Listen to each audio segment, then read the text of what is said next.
l'Iran frappe en profondeur, l'Iran frappe des objectifs divers sur tout le territoire israélien avec des nouvelles technologies qui, à mon avis, n'avaient pas été sous-pesées dans la planification militaire.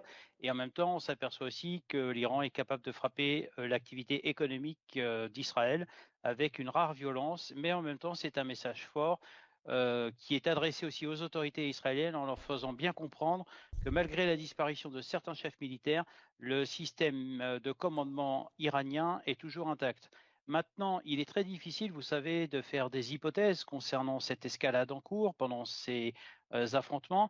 On a enfin, on va dire, un volet diplomatique qui semble s'ouvrir du côté des Européens à Genève, en espérant, si vous voulez, malgré les résolutions du Conseil de sécurité, trouver un compromis parce que la région s'aperçoit, et peut-être Benjamin Netanyahou est en train de s'apercevoir que finalement, il a beaucoup trop sous-estimé les capacités de riposte de l'Iran. Il est peut-être temps enfin d'ouvrir des négociations. C'est ce qui est peut-être intéressant à partager ce soir comme information.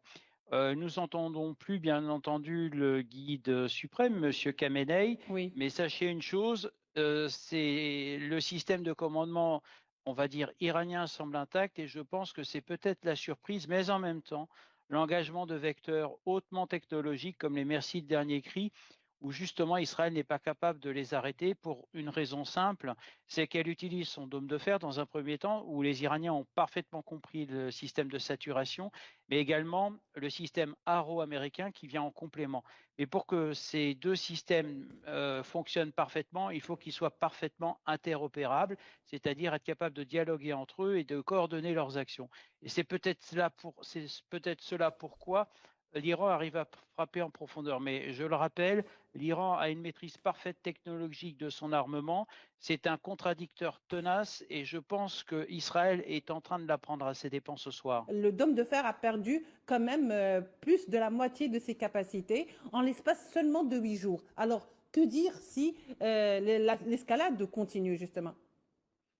Je pense que les Iraniens ont compris une chose, c'est qu'ils vont inscrire leur opération dans le temps long. Là, les missiles, si vous voulez, qui sont employés, excusez-moi, par Téhéran, sont nettement plus rapides et qu'à l'heure actuelle, il n'y a pas spécialement de système efficace pour les contrer. C'est de constater qu'avec cette nouvelle escalade, elle va encore une fois tirer les enseignements, comme on dit dans le milieu militaire, hein, les leçons apprises et les leçons retenues, qui vont être, comment dirais-je, soumises après les opérations à l'étude. Est-ce qu'il faut former les personnels, etc.